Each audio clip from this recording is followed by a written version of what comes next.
method of control by which people can be made to enjoy a state of affairs which, by any standard, they ought not to enjoy. This, I mean, the enjoyment of servitude.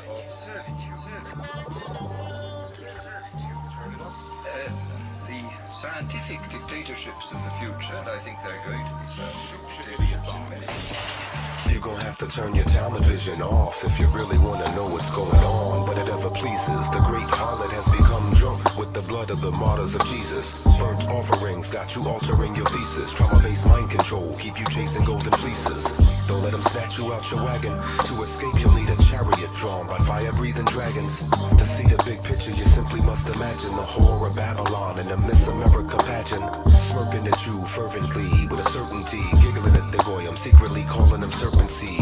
Cursedly, gazing upon every man breathing, so eager to ban freedom, reading from the Sanhedrin. Guarding the world's fifth largest arsenal.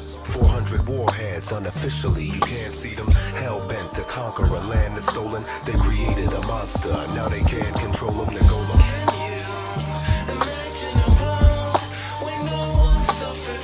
You would have to stretch your imagination. Blood profiteers have taken over your nation.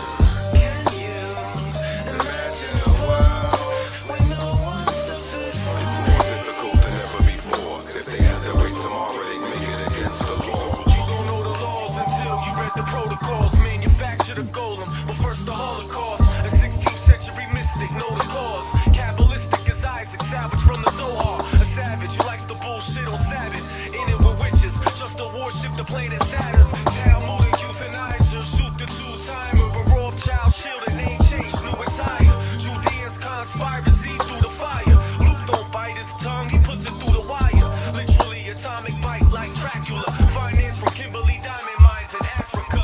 It's a nuclear day, but the troops in the way. Stronghold molded from nuclear clay. The golem, solely built to kill the goyim. Deployed them. Holy shit, how you destroy them? Can you imagine a world where no one suffered from? You would have to stretch your imagination. Blood profiteers have taken over your nation. Can you imagine a world where no one suffered from? It's more difficult than ever before. If they had their way tomorrow, they'd make it against the law. Manufacture the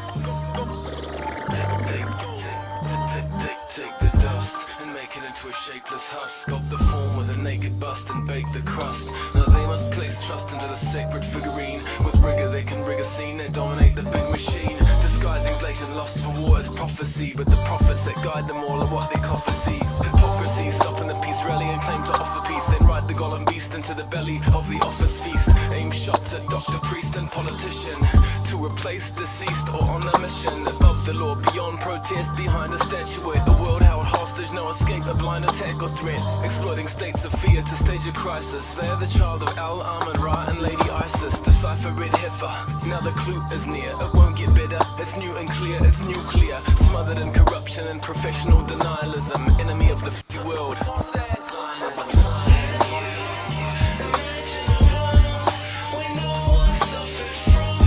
Stretch your imagination. Blood profiteers have taken over your nation. Can you imagine a world where no one suffered? It's more difficult than ever before. If they had their way tomorrow, they'd make it against the law.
La la la. That's an interesting song, ain't it, guys? I don't know. I thought I'd play Jim Enos to start off with. I was want to go over Flight last night, but I thought I'd just do a whole show on like the Blackbird, the SR-72, Dark Star as they call it, their height, their speed, the crazy crap that they'd have to do if they were on the globe. Yeah. But they always got an excuse. But I mean, if we debunked the radius, that would debunk their gravity, the rate of gravity. If the radius of the Earth is much larger than it is, oh look, I got a monster in the house. There it is. Whoop. Here for like 10 minutes, bro. You just never let me back in. Dude, it usually gives I know me it didn't tell you that. I know it didn't tell you, otherwise you would have let me in. But I'm just telling you, I have been in the backstage for a while. I just left and came back, so it would cue you, I guess. I guess, yeah, it didn't pop up on the screen. It didn't chirp or anything like it normally does. Yeah, I know it does that. I think it just does it because of latency or whatever. It just doesn't connect right or whatever. Yeah. It's not your fault. What do you think of the hairdo? Your hairdo? What am I supposed to say about that? I don't know. You like mine? You like mine? Yeah, I love it, dude. It's much better than mine. Okay, then, yeah, that's about what I think about yours, I guess. I don't know. No, earlier I got it up there. It looks like a mott, but I mean, grow it out. Why not? I mean, you still got most of it. I mean, shit. Why not, right? I got a spot back there in the back. Yeah, but see, you got like 30%. You got like maybe 60% more hair on the top of your head than I do. Mine goes bald all the way back to here, but pretty much. So, you know. Right. Yeah. And it's thin. It's thick right here, but it's thin all the way back. It's just bad, right? Yeah. So at least you got most of it. I'd do something with it. I'd dye it green or something, or perm it or something. Do something fun with it, man. Why not? No, there's a Jono, and I think Jim's in here too. You know what you're starting to look like? Who? What's that stupid cartoon one about the science fiction story about the little boy and his grandpa who goes jumping through space? I forget what it's called again. Oh, you mean Rick and Morty? Yeah, you remind me of fucking the grandpa in that show. Because you're skinny and lanky and you got like that kind of sprouty shit on the top of your. Yeah, you kind of remind me of. Not really look like him, but I'm just saying you're built like him anyway. Built? So go take what you want out of that. Yeah, I'll try. I've been trying to split this log for like 2 years. Well, a year and a half anyway. And I finally got the fucker split, and I'm like all happy about it. I'm over here jumping up and down because I got to get this log to split. Like, yes, I'm gonna get this fucker out of the yard now. Holy crap! The small things, dude. Well, it's just a thing. Like when you get a log that's got the wrong bumps in the wrong places, and you just can't split it by hand because it's just too fucking hard. And then when it finally dries out enough and you can finally split it, it's like, yes. That's why eventually when I had a wood stove and I heat the house with that thing, I got a hydraulic splitter. So I've got one of those, but it takes way too long to use that. And it doesn't work on these kind of logs anyway. It won't work on this big of a log or logs like this. It only works on the ones that can split easy. That's the only thing it's made for. I'm not growing all that really small to make it work on that thing. That's the thing. I don't like that. I can split 18 to 24 inch piece of wood by hand without using a splitter, and it takes me less time actually in the long run because I have to sit there and change the little bumpers and change the fucking distance. It's a pain in the fucking ass, bro. Even the hydraulic one with the air compressor working, it still doesn't fucking pump fast enough. I have to keep slowing down. Keep mine running, dude. It kept it well oiled. Yeah. The stuff, even if it's not dry, if it's cut just the right amount and there's not a lot of knots in there, I can split the shit way faster without that splitter. You know, I just crank it up, put it on the wedge, and go. I know you would think that, but you gotta back it out. You gotta pump it, and then you gotta back it out. It's a pain in the ass because it's got a big crank thing that makes it work. Get what I'm saying? It's just basically a ram, a little crank that turns a ram, and it just forces it down the line. Anyway. God bless you too, Justin. And I'm not growing a mustache 30. I'm sorry, dude. No mustache. You sure? Why not? Yeah. I'm not going to do it, dude. It ain't going to happen. Corn stashes rock, though. Dude, I've had them. It's just like hard to maintain all the time. You got to keep it combed. You got to keep food out of it. You got to keep it trimmed, or it's in your mouth all the time. Check this thing out. Ever do anything before? No, hold on. Wait till Jim gets done. We'll look at it. Okay, hold on.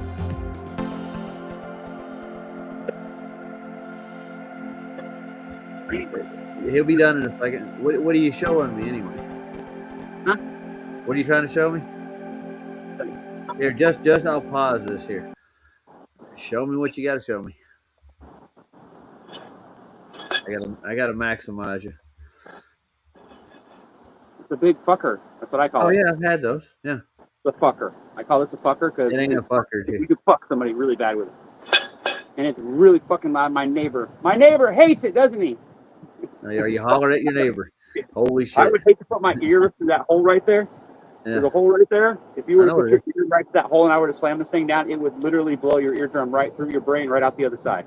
That's Well, how hell, loud it is. I don't want that done. No, but It's that's just a ungodly wedge, dude. It's loud. not a fucker. No, look, see how it fucks itself, see? It's Yeah, fucking I know. fucker, But sir. it's a wedge. It's a fucker. It's all. It's a slide And if wedge. you were to put that on anybody's forehead and push down on it, it would be in half in seconds. Trust me. Oh, It's yeah, sharp. that's super. I'm glad to hear that. Hey, Captain, how you doing, man?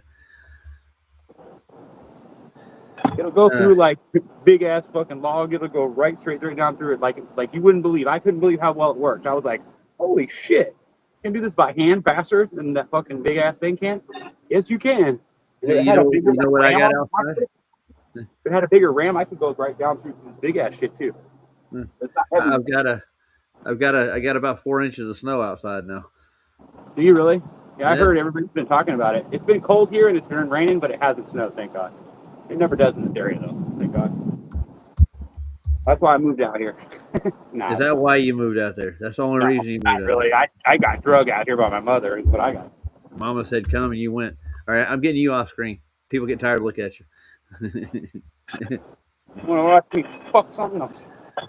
We don't want to see that, no. There's somebody out there that does. Come on. I'm going to go over the Death Star today. The SR-72, SR-71. I want to get all their specs. I think I got some videos with them, some of their specs in them. Drunk Debunk's doing like supposedly high altitude flights, calling it space flights and stuff. Yeah, I know. You wouldn't be able to fly without a medium up there. Hey Marty, your kids are gonna be a problem. You know they got that from Doc Brown and Back to the Future.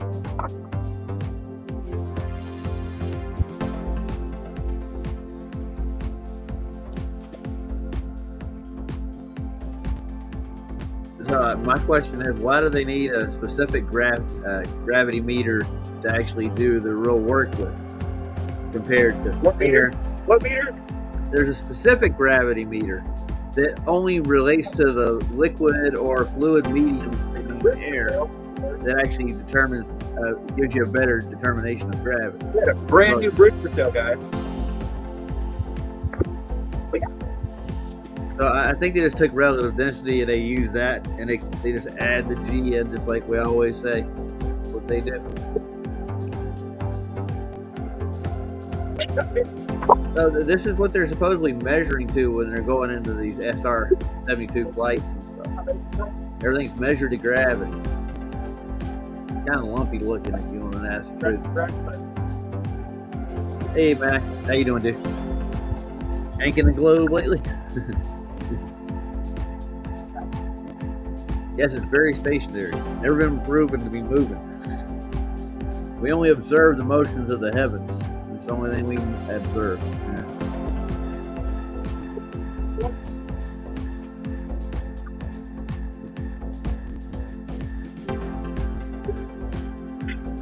There's Jimmy. Hey, Jim. More blurry stars. Yep, that's what we got. Now, they're blurry because they're passing through a medium, dude. That's just all that is.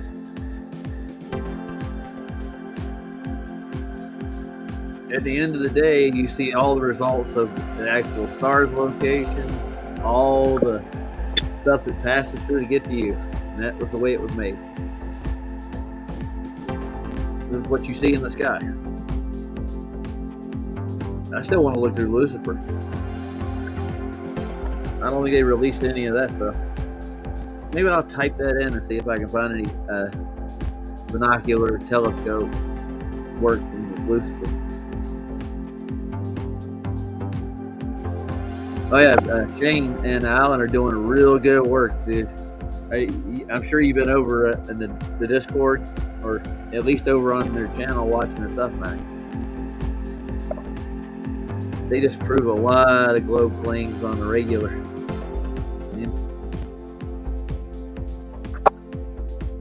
The inclusion of that star is not really the inclusion of a star. It's the refracted inclusion of a star that you can actually still see. No, wait a minute. You can't even see it then. They got to make their model work somehow or another. And it is just a half-ass model to begin with. It's got lots of holes in it. And if we debunk the radius of the Earth, you debunk the gravity of the Earth, because that's one of the calculations they add into the gravitational constant, is the full radius and the density of it. So if the black swans debunk the radius, the gravity has been debunked too. It'd be a different rate, a much larger gravity. Yeah. What does Galilean have to do with it?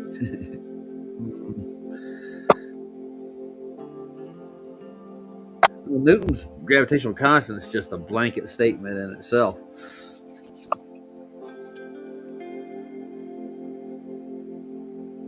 And all their mountain experiments were nonsense, dude. Still are.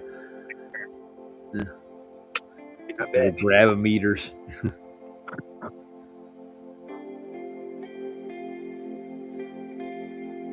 Oh, now I got 2 phone lines now. Kind of cool to have 2 phones.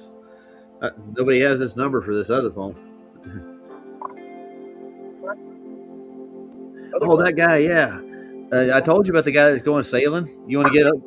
You want to join the crew? He wants to go sail in the South Pacific and explore, something like that. Oh, boy. Yeah. Well, he's going to prove they're hiding land. I think that's what he's got the idea of, you know? We all think the same thing. I think they're hiding lands down there in the South Pacific.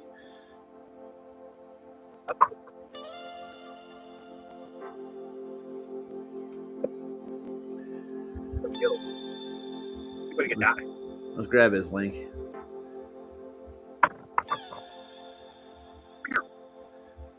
Mac, where's your link?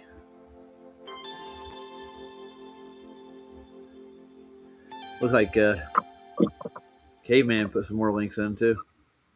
He's playing with the blue marble again.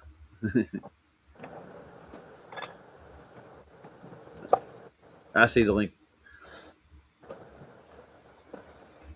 Yeah, it's Sarosa. Who was? Documentary he did.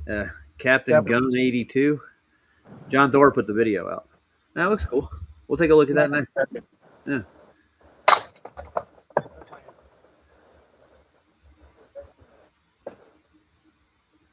We can see all your junk, Ryan. Thank you. My homeless tent right there. No, I'm just kidding. It's your homeless camp in the back. It wasn't on board, but I gotta tear it down soon. I'm gonna clean it up right here. This was all piled up with shit a little while ago, and I just cleaned it all up a little while ago. That would have hurt if it would hit you in the forehead. I've hit myself with a maul before a couple of times. Not in the forehead, though. I don't know if I'd wanted to try that, though. You get those like 25-pound mauls. It helps split wood a lot easier than an axe. Sometimes I do. You got a maul? No, I said sometimes I have 25-pound balls. Other times I don't. A 25-pound ball. It has nothing to do with the size of a maul, dude. No, this is a 8-pound sledge splitter. That's what it is. This documentary is an I don't know if I'd want to swing that one. That would fucking be that'd be heavy fast. This documentary is an hour and a half long, dude. Okay. Yeah. You want to watch it all? I don't think I'm going to watch it all. No. By that time, what's well, today? You could, but yeah. That's going to take up the whole show. Yeah, I think it. I'm going to start this documentary by me.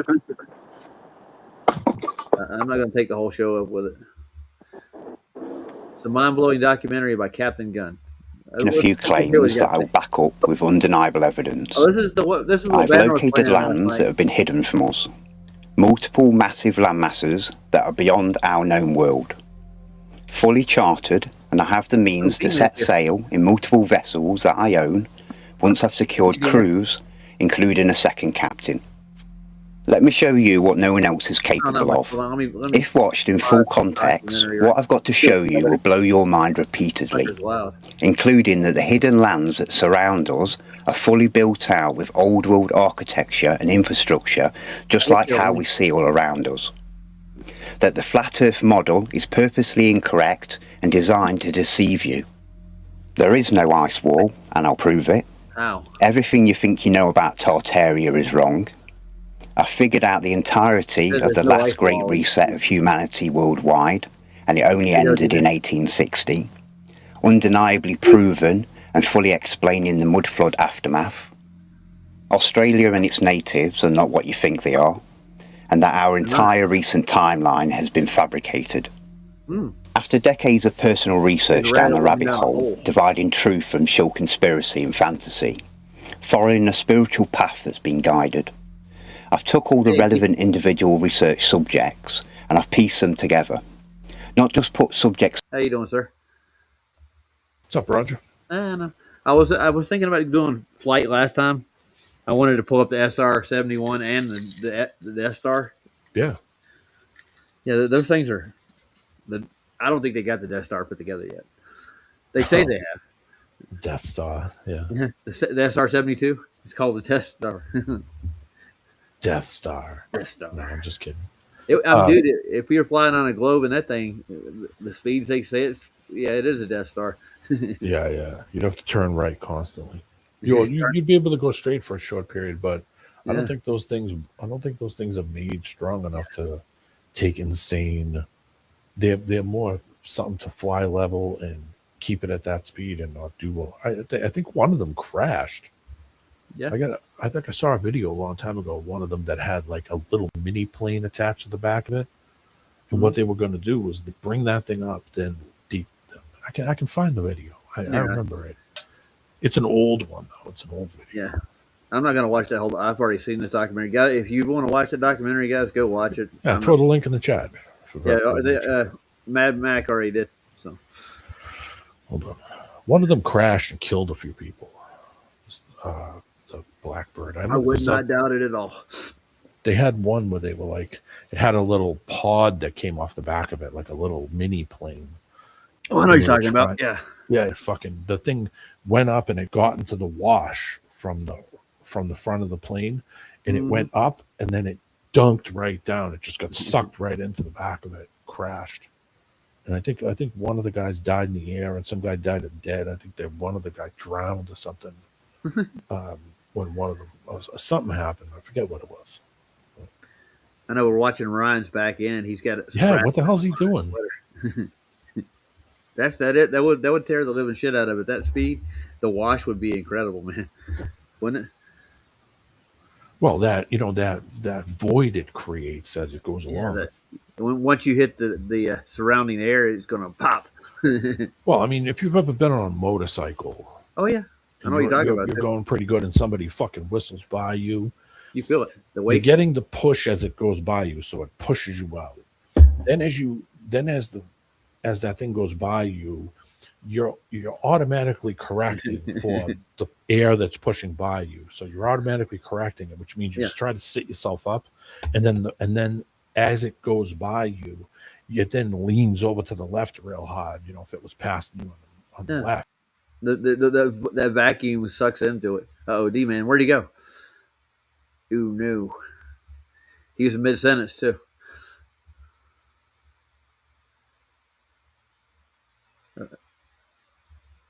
We'll wait for him. Give him a second. I make sure I didn't kick him out, but I don't see him. Oh, there he is. Right in mid-sentence. Right in mid-sentence. You just pop. You got caught in that wake. Huh? D-man, talk to me, man. Oh, I think he's having technical difficulties. He's probably swapping over his computer.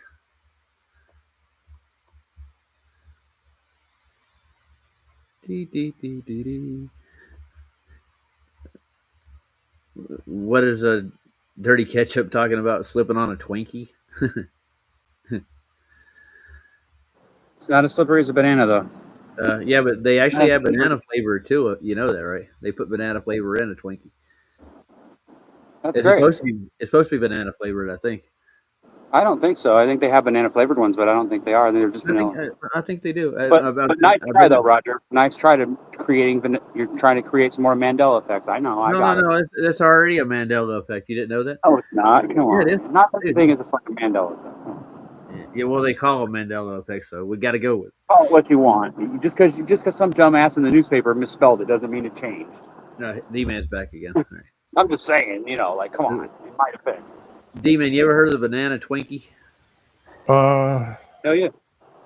What, like banana cream Twinkie? No. It's like just add flavor to banana flavored in the Twinkie. Oh, probably. Yeah, they had chocolate. They had chocolate, like chocolate dipped ones. I remember back in the day.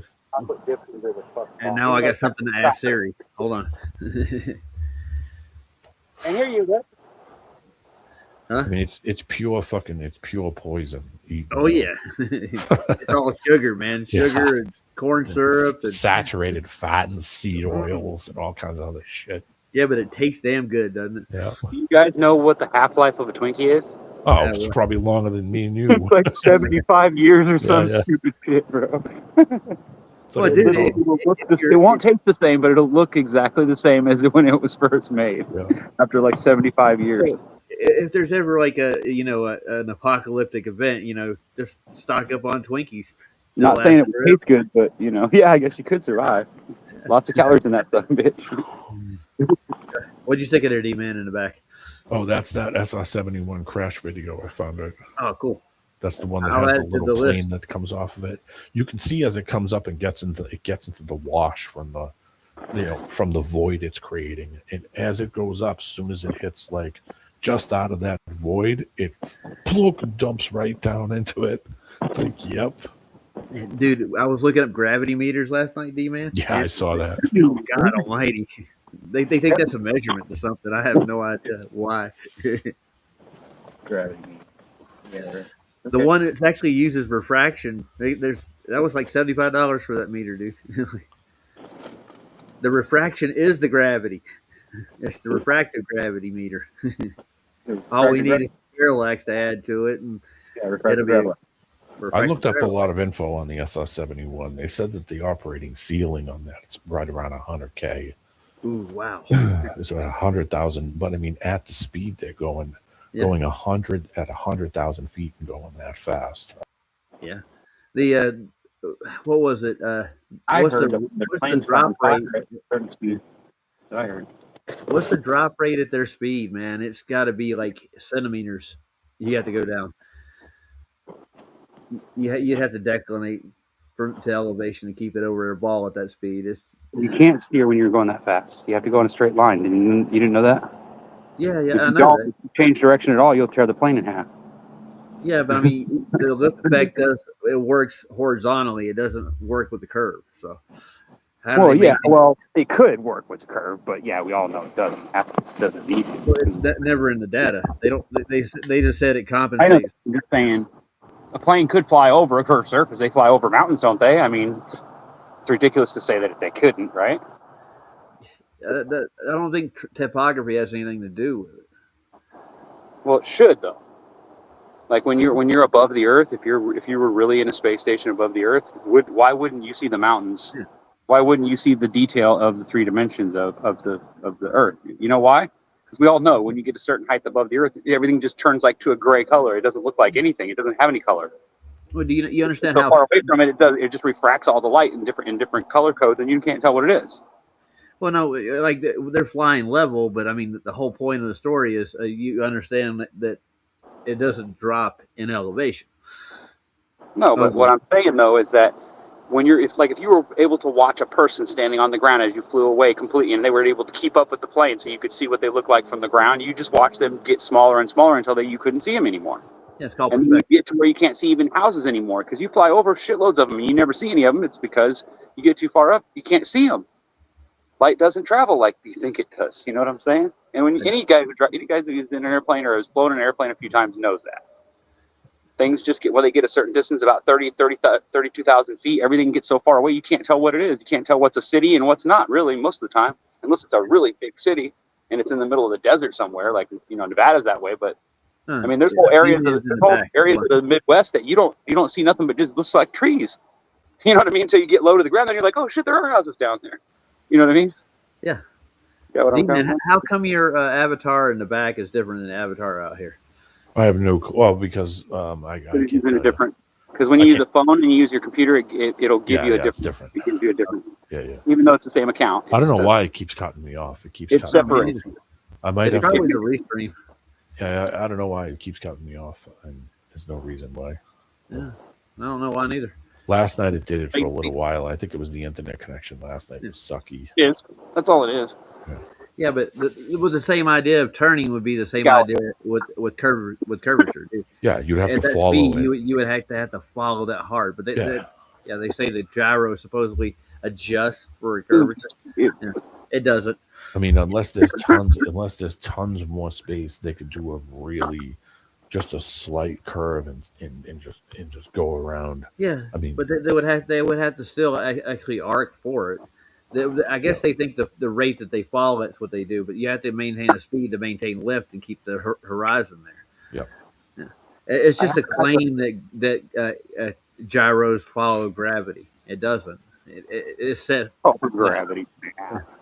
They follow wherever you spin them at, whatever longevity you spin them at. Yeah, well, I've looked for the data on that. Ryan, I've looked for the data on it. I've looked for the gyro data that actually, and I can't find it, dude. And the people who make the claim, they have Does that surprise you? What? No, it doesn't. There probably was lots of literature for it, but I bet you just got erased or it got dumped because the government didn't want us to see it. I got people that took 2 or 3 gyros, and they say they claim they can build like a basic black box system, and they can show where the curvature is. But they've actually put the papers in. I bet they can, Roger. Dude, you're not listening to me. You're cut me off. I've looked at for their papers on their claim, and when you go to their website on their, not on there yet. It's not there. It's nowhere. Still talking about they're going to do it. Yeah, they're going to do the experiment. And to say with Bob Nodell's gyro the scientists said they could do it, and the experts said that it was possible, and the media and the government said this, and the government. It's actual data, dude. It's just a claim. They say they could show the data, but when you go look for the data, but data is a bunch of ones and fucking zeros, Roger. Like, how is that going to fucking help me? Yeah, but you can analyze the data, compare it. You would see the gyro tilting. It doesn't pivot with the curve of the Earth. That's what I'm looking for, dude. Really? Yeah, I don't think you're going to see that because otherwise airplanes wouldn't use them. And I've heard of planes like there been an issue with it when they were flying. They had to land in order to reset it. Yeah, I've never heard of them trying to fly without one. So don't give me that bullshit that suddenly they're not using. That's bullshit. They might have a better way of doing it now, but it's definitely still a gyroscopic type of deal. It's not. Well, even the gyros they use on their instruments are actually caged and set horizontal. I mean, how do you test pressure or movement forward and backward? Well, you would fill a cylinder with water, right? And then you'd measure the water on the end. So when every time you took off, then it would slosh to the back, and you could kind of measure like how much slosh you got depending on how much energy you put into it, right? Like there's ways you could do that. That's why D-Man says get yourself a couple level some gauges and go take a flight. Yeah, that's it, and you'll see. That's all you need. No, but I'm saying the things that are inside your phone that tell you that your phone's moving in which direction are just little cylinders. They're little servos that just move freely. Yeah, I know what servos are. We're talking about on magnetic field or whatever, so where they can just kind of move, and then whenever you. We're talking about like pitch data. Pitch data. Oh yeah. Well, your phone has pitch data too. Your phone has pitch data. I mean, you could do it with a bubble level if you didn't even trust the electronics. You could just make a little bubble level. It's more reliable, actually. You can make a simple bubble level. I think for the dumb people, you'd probably have to have someone at the place where you're going to land and at the place where you took off. And then while you're in the air, you'd be measuring the lividity at the same time to where all three of those would remain level. And then you could prove that beyond the shadow of a doubt, there's no way that you were changing any direction in any angle. I mean, otherwise, they're just going to argue. Even if you did that, they'd probably still argue. But yeah, I mean, but it's that simple that if you're going to follow a shape, well, you're going to follow the shape. Your body's going to change with it. Yeah. That's it. You go up a hill, your upper body leans back because you're fixed into it. It's your equilibrium, right? It's the fluid in your brain. Natural. And, Right and, down. and you can demonstrate that with the levels too. Yeah, You can get simple. meters actually. You'd have to follow the shape. You're not just going to go stay perfectly flat and follow a shape. It's just not going to happen. If you're level, you're flying level, driving level. What do you call it? Traveling across the ocean level. Yeah. Well, naturally, if the surface is level and you stay level the whole time, well, it's fucking flat. Yeah. It's that simple. You didn't tilt down or tilt back like you were going over a hill or going down a hill. You didn't have to tilt yourself forward to stand straight. We need an undersea plane that'll go high, really, really fucking high, so we can get up higher and get better pictures that they can't get. Jay Tolan goes 40,000 feet. Yeah, but that's a normal plane. I'm talking about building something that you'd have to fly from that altitude. You would have to fly it from there and go even higher because your plane would survive it. Yeah. Dude, all you need really to tell you the truth is get you a marine sextant. Weather balloon kit.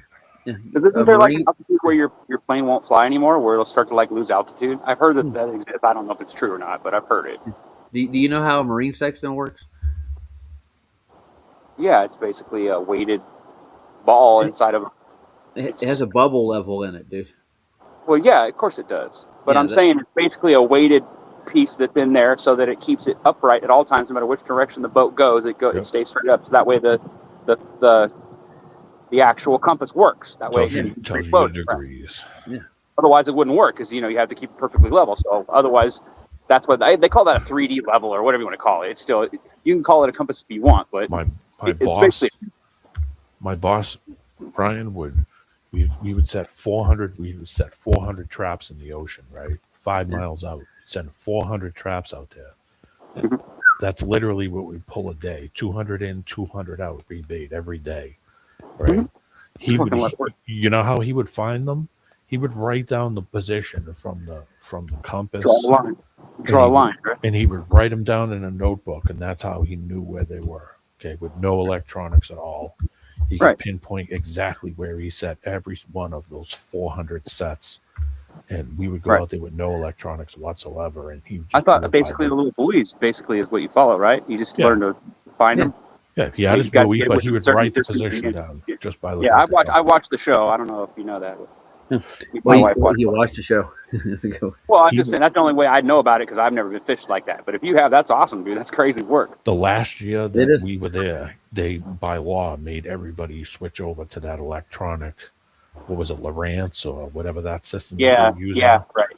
The last year, yeah, the last year I was there, he had to change it over and was bitching about how. Well, you know why, right? Because the typical stuff, it just doesn't work. Well, those things work off beacons, right? Yeah, they work off of beacons, and it's also a like distress thing. It has a distress thing in it. It's tied in through the system. Well, you follow trade. You follow the trade routes, is what you do. Well, I mean, they would do that. The state was doing that so they could track how many times you were out there a day, how many pots you would pull. Right. Of course. Then after they got all the data for the year, they then changed the amount of pots that you could throw in the ocean. So they went from 2,200 to 1,400 in 1 year. So you got to go out there. God. Yeah, cut my boss's shit down, and then he had to go and work the winter in that boat. Oh, dude, fucking sucks being out there in November on the ocean. 6 miles out. It's like, fuck this shit. This sucks. It's literally like icicles like floating on the surface of the ocean out there. Yeah, like nothing you like fall in being the water and you freeze to death in like 3 minutes or less. Yeah. There's nothing like being on the Atlantic. It's 5:30 in the morning in the winter. It's like, yeah, fuck this shit. Yeah, I get out of there quick. I'd rather be working down inside the ship where it's still warm, bro. Oh, it was horrible. Everybody's in a shit mood. Hands be frozen and shit dried out. Your fingers would be all fucked. Oh man. So you boys ready for some real drama? Yeah, right. Watch us. Well up, dude. I saw this years ago.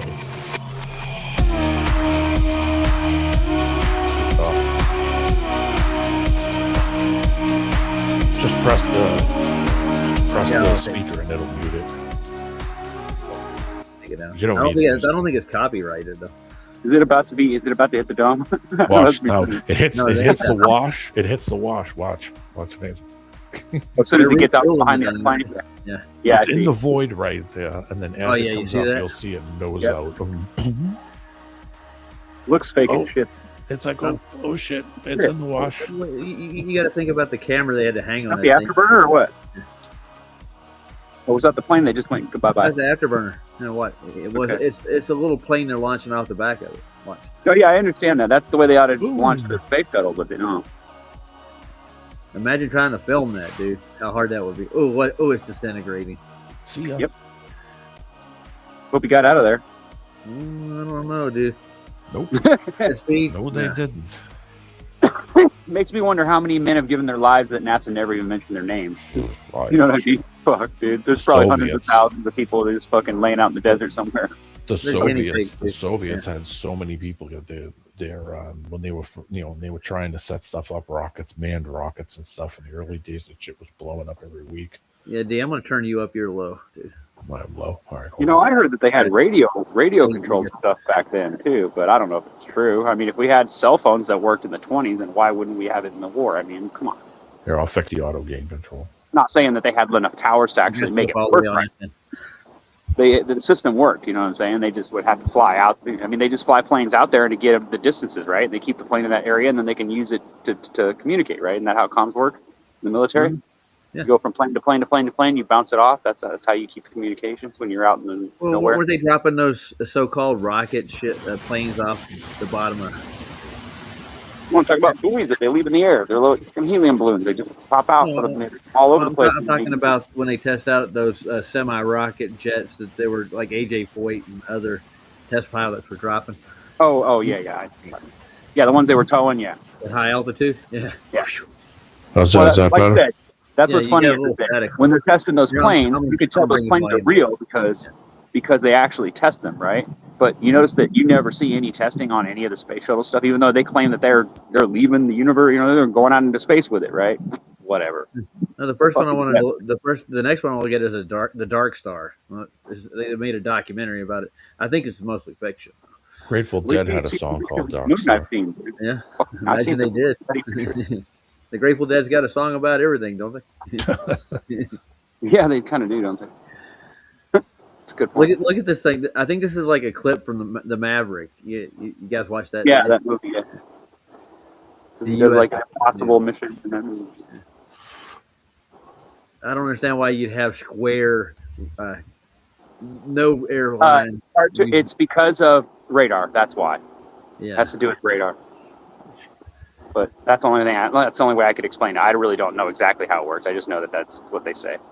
Well, jet. I've never seen I've always seen round jet engines, not square. Well, the inside of there, the jet is round. It's just deflected. Itself is squared because it gives you better balance and more control of the ship. Probably multiples side by side.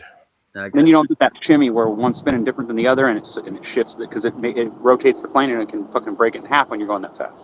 Yeah, but it looks cooler that way, you know.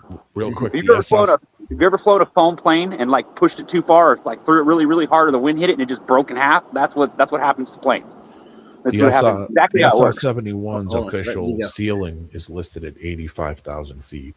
But I read that it goes 140,000 though. Don't it says a predecessor of the SR-71 achieved the max cruising altitude of 90,000 during a flight test in 65.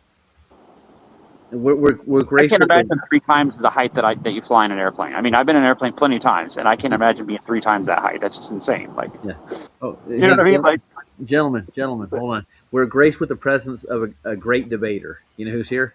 Oh, a masturbator. Yeah, he uses pi as a logo. I have no clue who it is. That's Brenda. Well, no. Hi, Brenda. Good to see Hi, you. Brenda. Well disguised there, but yeah. Hi. Well disguised. How do you disguise something like that? I don't know. That's a good question. Is it possible? Hey, D-Man, can you hide yourself, bro? Like if you're in public, like if you're in a crowd, can you just like hide against the wall and nobody sees you? Probably not, huh? No, pretty much not. Well, I can't do it either, bro. I'm just way too fucking big, bro. Like people see me coming a mile away, bro. Well, I'm sure he's gonna come in and school us on how gravity really works. Oh, I understand. I probably talked to 60 people today. Holy crap! I couldn't hide if I wanted to. Only 60? Well, you've been on Discord all day, huh? Jeez, no. The work. Yeah. We don't live on the internet all the time, dude. Oh, I didn't say you did. I was just curious. Neither does he. All right, here we go. Let's check out the Dark Star SR-72. It's gonna be awesome. I bet you the music's copyrighted too. Oh yeah. Is the U.S. Air Force about to get the world's fastest ever aircraft Ooh, look at the with suit. Mach 6.0 speeds, christened the SR-72 Dark Star and built by Lockheed Martin? And if so, then when?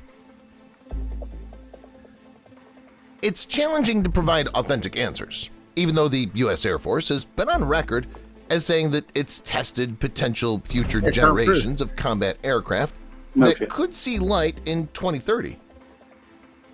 Well, we're almost there. It's like they're going to go to Conflicting the moon reports before exist then. on the subject.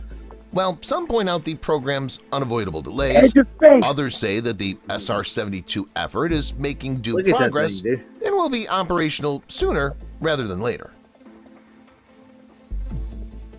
According to a recent Aviation Week report, a classified Lockheed Martin program that involves a highly complex design and systems integration went another $45 million over budget in the second quarter of How much again? $45 million. Wow. No big deal, though. I No, mean, sorry. you blow 52, It's chicken scratch, 54 million a day on NASA, so fuck, I mean, that's nothing. It's a drop in the fucking... They probably spend that in a day at NASA. That's what I mean, yeah, every day, 54 minutes, supposedly, based on the 2012 or whatever record, whatever it was the last time we checked. I don't think they have much of. They don't have much left now. They're funding SpaceX now, aren't they? You know, SpaceX is NASA, dude. To be honest I know with that. I know that. You know that. But I'm saying the world is going to doubt that. So we'll Well, just no, say it. Elon just uses all their old platforms to develop technology. That's what he Well, does. of course, he uses all the same fucking shitty ass movie technology they used in fucking King Kong and Godzilla, and they fucking try to fool the fucking masses, and it works. It works great for all those dumbasses who really believe in stupid shit. But I think Flats had discovered they had 12 different FX studios with NASA. I'm sure there's probably 50 other ones that they don't even use, that are just waiting for whoever needs to use them. Well, Disney There's uses not a them lot of on- demand for it because they make a lot of money off selling you the idea that you're paying for a satellite. Fucking bullshit, trust me. Oh yeah, People all over the world pay for internet thinking it's satellite. It's not. no. I think Geocentric actually found all the transmitters that Starlink uses in the southern oceans to get signals out. He did a whole show on it. Pretty Well, cool. see, they have fiber optic cables that go through the oceans. They don't really Yeah. need to fucking do all that. They don't need Yeah, but I telephone mean- poles, bro. What they're doing, they're broadcasting to the lower half, or what they call the lower half of the globe, as it is, or the That southern proves ocean. that they don't know what the sky is and does, right? Because they still use fucking hardline. It's like, Well, yeah, for you to get like supposedly satellite TV, they got to broadcast it from somewhere. You know, well, what they'll tell you is they claim that they beam it down from the satellite and they just bounce it around to your area because satellite can't go around in every area. So what they do is they bounce it and then it focuses somehow. This thing that sits on the well, on the that's, why, top up there. that's why I'm talking about. They got You the somehow, relay but station. that doesn't make any sense because everybody points it in the same exact direction, exactly towards the east. Everybody does. It's the exact same direction. And if it's off a little bit, it doesn't work. So explain to me if that's really true. How the fuck can you prove it? You can't. You could just eliminate the spaceship part of it, and it would still work just fine over the ground. You wouldn't need to fucking beam it from the air, would you? No, it doesn't make any sense. Where are you? From tower to tower, bro. It's like fucking stupid. That's what I'm trying to tell you. We found the relay stations where they broadcast most of this shit. Right. They did a whole show. Yeah, you can basically see that just boom, boom, boom, boom, boom, boom, boom. They just shoot down the line. The repeater. Ryan, let me ask you a question. Where are you? He's in California. No, I mean, My backyard. oh, Yeah, that's next to his tweaker hut. Yeah. Hey, tweaker. man, I never said I wasn't a tweaker. Fuck you guys, man. Okay, thanks. Love you too. Just because I look like, I know I dress like a homeless guy and I look like homeless. I don't fucking care what you think. I really don't. This is just how I Go live. clean your ass up. Go put Mostly us through just wood, the but yeah, my yard's a disaster because I'm too lazy to clean it up. It is what it is. I don't have a yard. Exactly. Some people don't have a fucking house or a yard. So fuck you. Deal with it. Apartment, dude. Right. You don't have all that responsibility. So. Let's get back to the Dark Star. Yeah. Yeah, my wife bitches at me every day about it. She looks out in the backyard. She goes, "When are you gonna clean that fucking shit up?" I'm like, I guess whenever I fucking get a brand new back and I can That's do it. it all. Potty at Ryan's. No, yeah, Cleaning So- his yard potty. guys. I I can want to clean point it all out. up, but it would take me months. You know what I mean? I'm going to point out we're looking at a model right here, aren't we? Look at this thing. I like models, pretty ones anyway. That's the only way they can do half this shit. of 2024.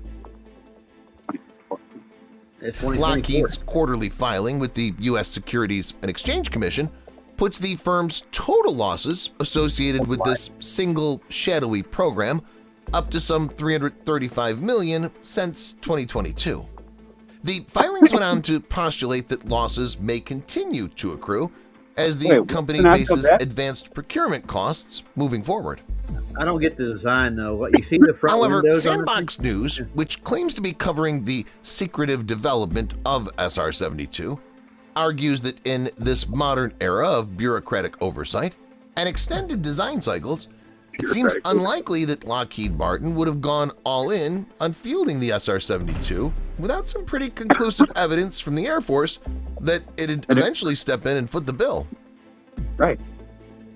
Exactly. Sandbox News has concluded that while real. the SR-72 effort appears to have continued to progress under the classified veil since early 2018, word of these losses, combined with the rapid expansion of Lockheed Martin's Skunk Works facilities and personnel, all point toward the production of a new classified aircraft. I think we got one right here next to me in Colorado Springs. It's a big Lockheed Martin Skunk Works base. Got one here, I think, too. And I'll do a live stream. I see if I can get into they got a big fence around the place, you know, and we got the guard shacks. And I wouldn't advise you doing anything stupid like that, Roger. People have disappeared before. But some of that stuff is just not smart to do, bro. Yeah. Spelunking in like old mines and stuff, that's another thing. Don't do that stupid shit, bro. It's just not smart. You're going to end up stuck in a hole upside down somewhere and dead, bro. That's not cool. I'll be doing exclusive, man. I'd have a claim to fame. I got video. Black man will tell you, don't swim in the ocean. The fucking sharks will eat you. Yeah. Will he? I had to say it. Sorry. Don't think my battleship, dude. I don't have to worry about it. It's true though. Not You for have too much testing, to but he'll tell likely you, no, swim in the ocean, man. There's sharks in there. Yeah, I've been swimming in the ocean before. I've come really close to a tiger shark one time. Hey, that's where they filmed. I've never been close to a shark. I don't think I've seen one in a tank before, like at SeaWorld. That's as close as I want to get. I'm good. Not getting in the water with the damn shark. I'm good. Okay, D-Man, where they film here? I have no clue. I was trying to crack a joke and say, "Oh, hey, it's the background of the moon landings." No, it's the moon landing set. Look at it. This same warehouse. They filmed the moon landing Filled set. it with concrete dust and screens in the back. No, I think it was higher. Had a higher ceiling, didn't it? Thought it was like one of those. Didn't they change big hangers for like blimps? Didn't they or take the original shit and change the background and then make it so that you could literally see the beams and stuff in the back? You could see on the back of it. I remember think there was one. Yeah, there was contrast to something. They went and fucked with the photos and the contrast on the. Oh, photos. you really? They used that primitive of technology that they just blurred it out. It literally just changed the contrast. What you had to do was just change the contrast, and you could see the beam. Because it was projection. Because it was all projected. Yeah. That's why. Yeah, they used the back screen. They've gotten better at that, dude. Like with the shuttle, what they did was they took the producer there. He actually made an announcement. He's like, we could do this. He got shower curtains and hung it over the top of the pool so they could project the sky on it. You know. Who was the guy that was? They were in the hotel, and Bert Zabrell walked up to him, and he said, "Hey, you're the guy. Yeah. Did the same thing where they put the shutter over the window, and he was all smiling. He was like, "Really? Yeah, really." It's like, yeah, really. You really did it. Yeah. So what happens if you get a leak? Dead. Yeah. It would kill you instantly. But they're flying up there willy nilly, dude. No, not faster than instantly. Like instant. Like fractions of a second, your entire body would vaporize if it existed. That is. Wait, no, it would literally you would vaporize before your body got to the hole. Let's put it that way. That's how quickly it would happen. Rip you apart. It wouldn't be like your molecules fall apart. You know? Yeah, it would take you. Yeah, that little tiny hole would spit your whole body through that little tiny hole in a matter of a split second. The whole entire body would just out that hole that quick.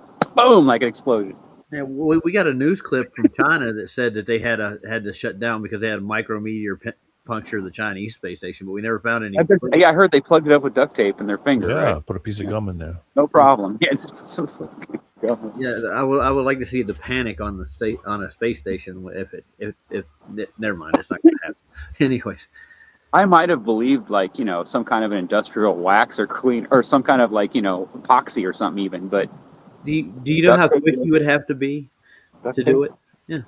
Duct To fill tape's a the hole liquid, before, like it's before it literally affects anything. Yeah. It would be microseconds before it would start to all the air would start to evacuate. You have to be right there on it, man.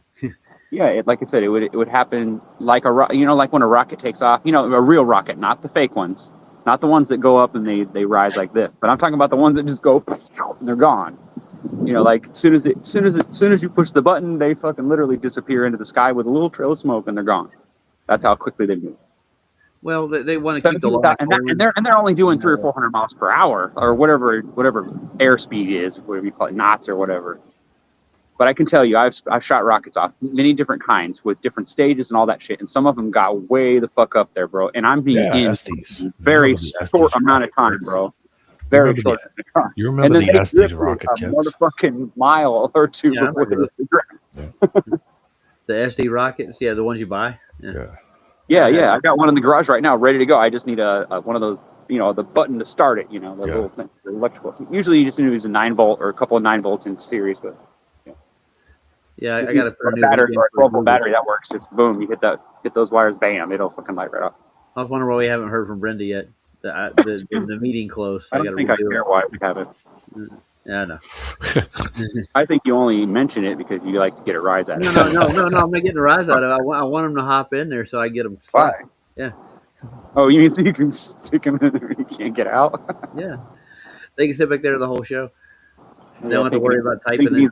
Waiting for you to bring them on, and he's just sitting there doing nothing. But yeah, they use a special fuel for the SR-71 too. They don't use normal AP fuel. Yeah. They use enhanced because shit. Because then they can charge the government way more money to produce. No, there's certain things that won't burn at that output. Yeah, exactly. Well, yeah, of course there is. But they have believe that they're burning other things besides the things that that. They have to put other stuff in there too, so the engines don't seize up.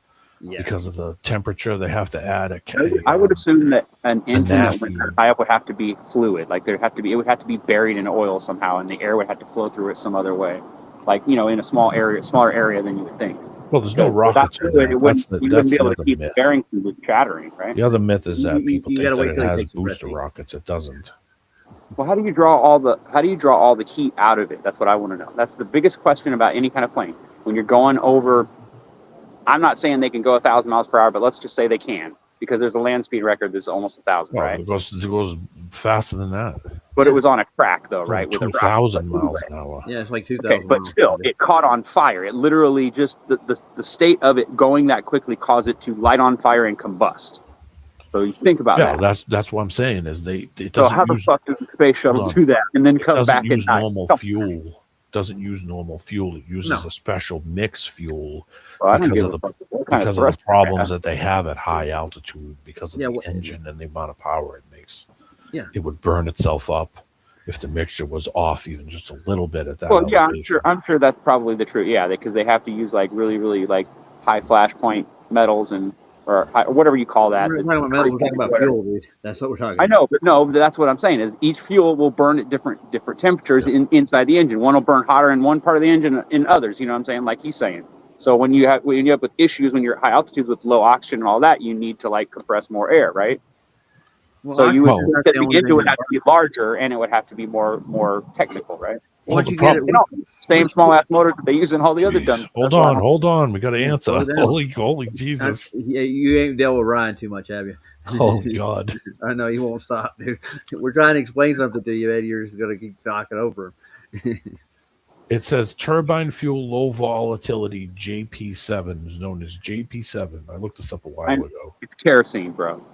It's a special mix. It says it's very low volatility and relative unwillingness of JP7 to be ignited requires this fucking I don't even know if I can say this. Go for it. Triethylborine to be injected into the engine in order to initiate combustion. Oh, because it needs flash and allow afterburner operation in flight. The SR-71 had a limited capacity for TEB. So it has two in you. And it says, and therefore has a limited number of available shots, quote unquote, quote end quote, shots of TEB, usually 16 for restarts, and those had to be managed carefully on long duration flights with multiple stages of relatively low altitude air refueling, that's and got to be normal dangerous. high altitude cruise. And basically, they have to put that stuff in there because of the such low oxygen content at the heights they're flying at. They have to add a catalyst into it to ignite that thing. Right. Yeah. Just like a diesel truck has to have the. And plus, the low temperature affects the actual fuel itself, and it affects its burn rate. So, naturally, if you cool the fuel, it creates more oxygen, but then it doesn't want to ignite. So you have to either you have to heat it up, or you have to add a catalyst to it to make it more vapory. And it makes your pumps wear out faster too. Yeah, and they have they have problems with the pumps. They have problems because now it's. Now, see, I don't know shit about aerodynamics or any of that shit, but I can understand physics enough to understand what you're talking about. Does that surprise you? I didn't even graduate high school, right? Well, that's more like chemistry. I'm a complete dumbass. I didn't graduate high school. I went to 12th grade and I dropped out because of those issues I had. It's saying that I wasn't smart enough. It's saying that it's not a conventional distillate fuel, but is created from special blending stocks in order to have a very low concentration of highly volatile components like benzene or toluene. It says and almost no sulfur, oxygen, and nitrogen impurities. It has low vapor pressure. It says it's high thermal oxidation stability. It says the fuel must operate across a wide range of temperatures from near freezing at high altitude to the high temperatures of the airframe and engine parts that are being cooled by it at high speed. So the fuel is actually help cooling the engine at the same time. Yeah. Kind of like an alcohol. So it actually hits the combustion chamber. Right? Yeah, kind of like an alcohol. Where alcohol. Like diesel does. Diesel does the same kind of thing. It lubricates the engine at the same time that actually turns into gas. Right. Alcohol and ethanol burn at a lower rate, even though they create the same flammability, meaning that they burn just like a regular fuel. At high compression rates and all that, you can get a different kind of burn too. You've seen that, right? Well, afterburner burns. Like even in their combustion cycle, they generate less heat in the combustion cycle, meaning that then you have to change how the engine actually cools it. Gasoline actually burns hot because they've got kinds of old engines. You get a shit ton of heat from burning gasoline, especially at this level. Once you start going higher up, gasoline starts having more and more problems. Well, that's why most airplane fuel is basically some derivative of kerosene. It's either benzene, kerosene, or one of those, or it's made from the same shit. It's basically the same kind of gas. It says it has high pressure. It liquefies and it gets really cold, kind of like a refrigerant. So you're right. But it also, like I said, the pump issues. There's all kinds of issues. My biggest issue is why wouldn't they just have two jets? One that actually works at low altitudes, and then they have one that they only turn on once they hit the higher altitudes where they have to. Then they separate the engines completely. They don't have all that issue. But why don't scientists think of these things? Oh, here it is. Why is it a guy like me can think of a way to actually fix part of that problem, but yet they hadn't think of it? It's because they didn't think it out enough. Here's the full breakdown of it. It says that hydrocarbons, including alkylins, cyclones, alky benzenes, with addition of fluorocarbons to increase its lubricant properties. It says cans to push out. It says an oxidizing agent to make it burn more efficiently in a cesium containing compound known as A50, which is to aid in disguising the radar and infrared signatures of the exhaust plume. That explains. Yeah, that's for the SR. But I imagine the compression rate you'd have to do to burn that kind of fuel. And imagine the system of computer that would have to control it so that it didn't fucking blow itself up every time. Control the fuel system itself. It would have to be monitored consistently. Temperature and the burn. I mean, just like a fuel injection system on a car. It's taking a reading every thousandth of a second. It's taking a reading. I'm gonna be honest with you, and I can tell you why the oxygen levels are low up there, because the phase change deck is around 10,000 feet. That you lose a lot of oxygen when it. Yeah. So the burn. So what happens is whatever you're burning now doesn't have enough, which means then you have to drop the amount. You got to remember that the higher in elevation you go, the ratio to oxygen to fuel changes. Yeah. There's a balance of how much air that you add to fuel and how much fuel you can burn in air. So once that oxygen starts to drop down, that fuel has to also come down with it. If you just keep the fuel level the same and go higher and higher in elevation, what ends up happening is that the engine starts to run really hot. Yeah, and it fucks the plugs up, it fouls the plugs up, and it causes kind of fluid that they have to pump in and out. So that they can. Well, I mean, yeah, I mean the even the pump, even how it pumps fluids is going to change as you go higher in elevation. They use hydraulics that way. They can use oil to push the fuel in, and then there's always oil to keep pushing in. See what I'm saying? So it keeps it balanced so that it doesn't offset. So that's why I said you got to have heavy compression to actually ignite this stuff, man. Yeah, well, I mean, it's a jet, so I mean, explain to me though. My biggest question is why do we need to go faster in the air? I don't get that. Like, what's the point of it? What are we going to get out of it? What kind of technology are we going to? Well, those are spy planes, dude. That's not anything but a spy plane, so they can actually go out of radar range. So they don't. Well, they can also travel so quickly that you can't really pick them up because by the time the radar comes back to you, they're already 50 miles down the road, right? Yeah, but I mean, what they're doing, they'll time that, and they'll get your signature. They'll know where they're. Well, yeah, I get it, but if you're going at some point, you're going so quickly that they just can't keep up, right? The radar signal, well, I don't know if you could outrun a light signal. Surface to air missiles are just as fast, dude. I promise. That's what they're trying to avoid. They don't want to get shot down. We use like radios, it all works on fringe science, but yet there is no proof of it. It's really fucking strange, though. Well, I don't believe everything they tell you about it. Well, I mean, that's just understanding basic how things work, just how things happen. Well, compression and engines. Like I understand go-karts and things. I understand physical things that sit on the ground. Carburetor cars were synonymous. If you were going from low altitudes, say you bought a car in Massachusetts. This is the carburetor era. You bought a car in Massachusetts and you drove it to Colorado. By the time you got to Colorado, you start to realize that the higher in elevation you go, the more fuel you're burning. Yeah. The fuel just fucking started. You're like, why is this tank going? So it's because the adjustments on the carburetors pre-computers were fixed. So they were fixed to the elevation that the car was built for. You take the car and then bring it to Colorado, you got to retune it.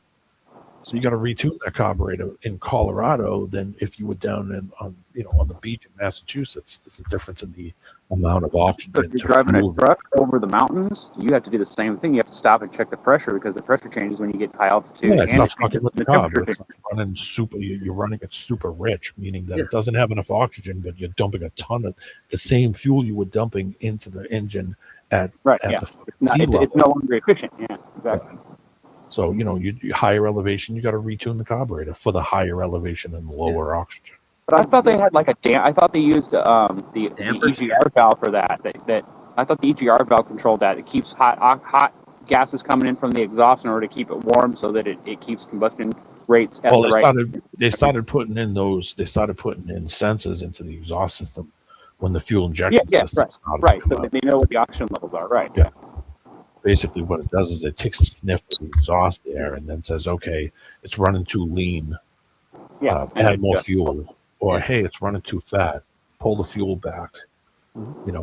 It's those systems are just naturally aspirated, so whatever air it's breathing, these fuel injection systems, whatever air it's able to detect and breathe and it sees, then it'll add the appropriate amount of fuel to whatever you want. If you punch it to the floor, it's probably going to give you a little more fuel, in the curve itself as it's shifting and doing whatever. But if you took the same car and brought it to Colorado, the mountains in California and wherever, Yellowstone, whatever you can think of, fuel injection systems are going to automatically adjust the fuel ratio to the amount of oxygen that it detects. Yeah, I have a couple of sensors on the vehicle I got now, the 98.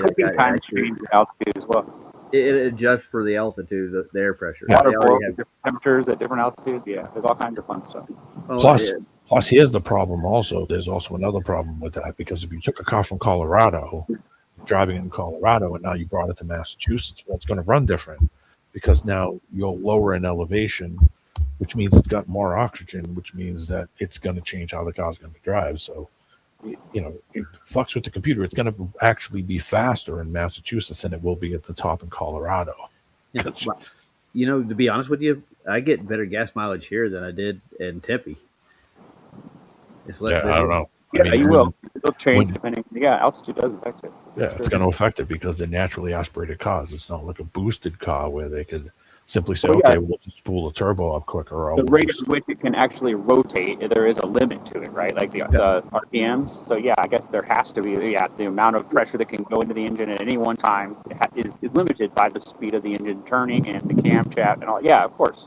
So there would be like a line that you cross that would literally make it not run at all. You're right. You'll lose You got those horsepower. guys- You'll lose horsepower in a naturally aspirated car if you were to just run the car in a hotter environment. Mhm. Because it's just naturally going to start to say, okay, yeah, it's fine. Yeah, it's going to. Well, yeah, warm is different. You're right, but altitude does make a big difference too, right? And the speed at which Temperature the air cools more is than anything different. The Altitude cooler too. the air is that the engine sucks in, Yeah. the cooler the air engine, the more oxygen in that charge, meaning that air that's coming in there is colder. That means that it's more dense. So they can pull that shit in. It's the same thing if that thing was sitting out in the desert. It's funny. I always thought that a warm day would make it run better, but I guess you're right. Yeah, so Well, I guess it's a racing engine, but I mean, if you're just talking about a low, like low RPM motor, like my piece of crap little Yeah, you wouldn't notice much. 1.5 6 engine, whatever the fuck it is, Yeah. like it's literally it's a rocket when you get going fast because it's got RPMs, but it's just a little tiny engine that just spins like a motherfucker. But it doesn't have any power at low speed, right? But when you get it faster, you can just smoke. I can smoke a Mustang once I'm going like 90. You know what I mean? But only because the transmission's spinning so fast. Oh, the weird thing about this, like, we had a Globey come on. He said he took a physics course. He said, if you guys have any questions about the globe, study the SR 71. He thought it's rocket powered for some reason. I think that's what he thought. Rocket. Yeah. Oh, because he saw the gases coming off the bottom of the plane when it was flying. Yeah, a lot of people do that. Here's a skinny on that. Colder air is denser than warm air, meaning that it contains more oxygen molecules per volume. This increased oxygen density allows for When you plane air, to burn more fuel, air to get plane, you're gonna go. power output for every 10 degrees Celsius, which is 18 degree Fahrenheit drop in intake air pressure. An engine can increase, the power can increase from 1% to 10%, depending on engineering conditions. It says, for example, a 30 degree Fahrenheit temperature drop could theoretically increase horsepower up to 9% just in the fuel cooling. That doesn't mean that the higher you go, the more oxygen. It's the actual opposite. It's just, let's say you're on the ground and you're at the lowest level. Well, the cooler air at that level is going to make more power than the hotter air at that level. Because Right. Yeah, I don't understand why they don't understand it. Like, Well, yeah, the you're higher right. you go, Because you lose oxygen because it's bonding with the hydrogen to make the clouds and form rain. Above that, you're going to lose oxygen levels. That's my contention with it. Yeah, It has and nothing to do with space. In a vacuum, you lose No. all of it. It's just natural because of the temperature can show you that it can affect how fuel, especially how fuel is burned. Yeah. How it also efficient, affects how how it destroys inefficient your it engine. is. Metals have a melting point. If you get close to that curry point, it'll fucking destroy the engine. The engine won't have any strength anymore. It'll just fall apart. Well, naturally, if it's You know what I mean? if it's running more efficient and it's got more oxygen, it's adding more fuel, which generates more heat. Right, but also that cool air. What you're saying is it runs better because the cold air keeps it from overheating too, right? Yeah, That's all the vapor won't burn up. That's third too. You get better And in compressed. racing engines, sometimes don't they use like refrigerant? Like first stage of the part of the intake is like some kind of refrigerant. That's why they spray shit in the air. Well, right no, before you can add stuff into the fuel on top of it, like nitrous oxide. Yeah, but no, I mean not like that, but like just like isn't there some kind of like refrigerant thing that sucks colder that freezes the air as it goes into the intake on engines? Some Well, of they can do it into like an intercooler where it'll Yeah, mist right, that's what I the meant, air like, out of it. Yeah. some They kind of can an also inverted do it with positive methanol. heat changer. Yeah. Let's can get back to inject- the documentary before Asab goes live. I think he might be going live. What- Hey what's guys, he doing? let's see what they say anything about the compression system on this and the fuel. I don't think they're going to break it that much detail in this documentary. Operational service. I think we just broke it down pretty good though. Pretty good. We did, though. Regarding the financial constraints, the report says that though in the second quarter of 2022, Lockheed reported a $225 million pre-tax loss on a classified aeronautics program that had just completed a comprehensive review. 3 months later, however, the company filings indicated that the customer for this effort had simply a memorandum of agreement to modify the scope and price of the contract. This implies that there is indeed a contract in place, seemingly a fixed-price incentive window fee contract, configuration on this damn and thing. that Lockheed Martin is unlikely to have to swallow these cost overruns on its own. With continued budgetary overruns, now reaching $335 million, it stands to reason that the program's overall budget is significantly more, it said. We're just going to talk about budget. Other reports have suggested that the United States Air Force plans to introduce SR-72 in 2030. However, more details are not publicly revealed, as it's a top-secret project. The only thing Lockheed officials have said is that the SR-72 is touted to reach over 4,000 miles per hour, or 6,437 kilometers per hour, making it the fastest plane ever developed. Holy shit. If realized, Did you see the speed on that? Guys, come on. 4,000 miles per hour.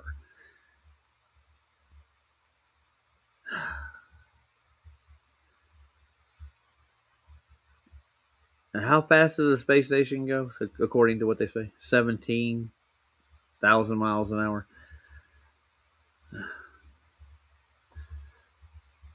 Nobody's listening, are you? You guys there? Roger, listen, that what do you call it's going, what, 17,000 miles an No, hour? if you wanted to stay in orbit Tweak and be shelter in with solar solar panels on it. Yeah. Uh-huh. you have to go Trash at 1,048 miles per hour. That's the speed of the Earth's spin. So you'd have to go at least that fast. Then you'd have to be on top of that, whatever speed, in order to catch up or pass or do a loop or whatever you call orbit, whatever. That's technically how it would work, right? Hey, Sorry. D-Man, your grandson's in the back. Oh, my grandson. Well, not anymore. Oh, okay. We're in come up arms for with adoption. you. Yeah. Okay. My grandson. God almighty. That's the way you're going to be with your grandson now, is it? Huh? Holy That's Christ. where you're going to go. Paul Hogston corrected me, 17,500 miles an hour. That tweaker shelter with solar panels is going. Yeah. That, Yes. that giant milk tank. Hey, Milk Tank would probably be more stable The than it. thing is that if they're saying they can just barely do 1,000 miles per hour, but NASA can do 17.5 plus or whatever, then yeah, I'd laugh at that because that sounds like a bunch of bullshit to me. Yeah. But I believe when Lockheed says it, I believe they have to prove it to the government in order to sell the engine and the jet. So they're not lying about it. They might be, the crossover between knots and miles per hour might be different, but who gives a shit? It's still fucking quick, right? Oh, yeah. Oh, So what are you going to do with the damn thing? I mean, They're at only some speed you businesses. can't even pick up radar anymore. So what the fuck I don't understand. Their only Right. business, Ryan, is the government. yeah, they don't. That's They the don't only have a business. contractor. Toys that cost $5 million or $20 billion a piece. That's all it is. That's their only business. If they had no government contract, they'd be out of business immediately. All right, let's see what else they got to say about this damn thing. Bunch of the nothing. SR-72 would provide the U.S. Air Force with unparalleled speed and strike capabilities, potentially outmaneuvering even the But you most have to slow advanced down air and fire the defenses. fucking shit. Come on, dude. That's Imagine making a left at 4,000 miles an hour. rocket at miles per hour or any other speed. No fucking way. You're slowing down to fucking whatever it is, then you're firing that rocket. Yeah, you wouldn't hit anything, dude. You'd miss everything at that speed. Oh, they can calculate it with gravity. I forgot. Blow up the instant it hit the fucking air, bro. That's nuts. Incidentally, the fastest aircraft to fly so far in mankind's history was none other than SR-72's father, SR-71 Blackbird. It had a record-setting top speed of Mach 3.2 in 1974 at an altitude of 85,000 feet, a record still unmatched. However, the United States Air Force retired it in 1998. Because they lied about it. The SR-71 After was 2 years, developed that's the real essentially shit. as a spy plane. It was primarily meant for intelligence, surveillance, and reconnaissance, or ISR, activities. However, its maintenance proved too costly over the years, mainly when ISR activities were conducted. Now, think about this. That's a spy plane, right? What kind of pictures is it taking at that kind of speed?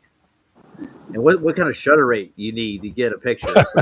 Yeah, exactly. Without it blurring the fuck. Oh yeah, It's hard enough to do it on a fucking jet plane, isn't it? When you're going 500 miles per hour. yeah. It has an effect on it, right? Well, it probably wouldn't have that great of an effect if they were crazy high up off of it. It probably would lessen that blur. I mean, if you were close to the focal length ground you'd and they have were to going have that at fast, height. forget it. It'd just be a blur. You had to take a picture with a telescope. Jesus. At a much cheaper rate through spy satellites. This was the main reason for its de-induction in 1998. Oh, those Chinese spy satellites with balloons on them. Drones. Goddamn drones and those robot dogs, I swear to you. Yeah. It's fantasy world, dude.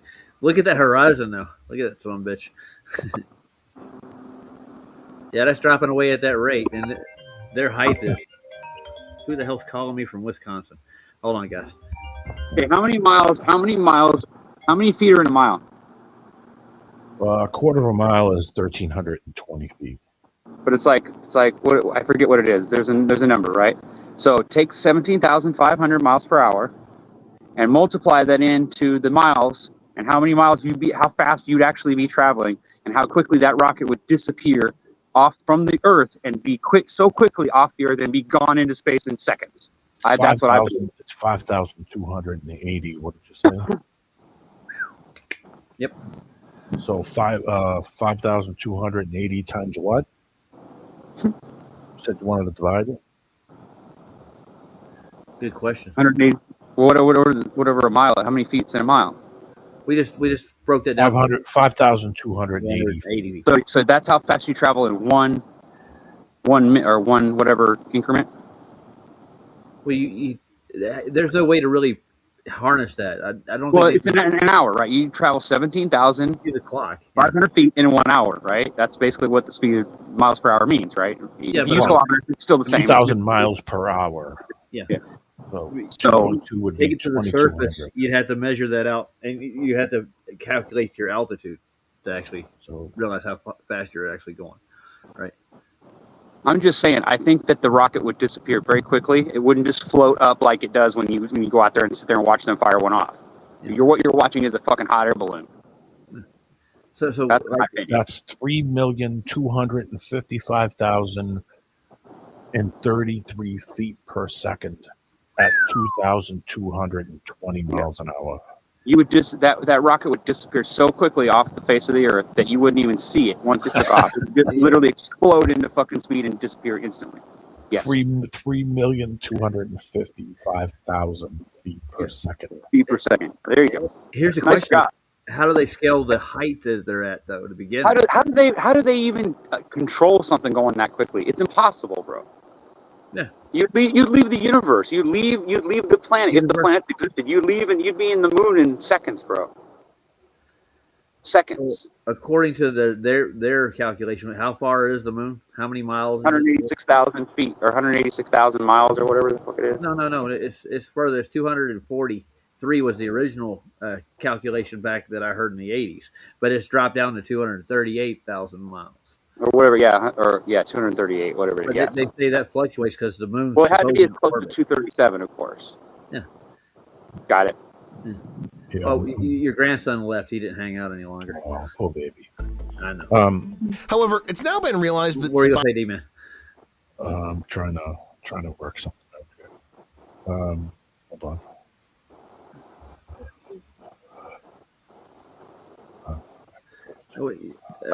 I think Leo broke it down what the shuttle speed was going, and he used landmarks in their video. Yeah.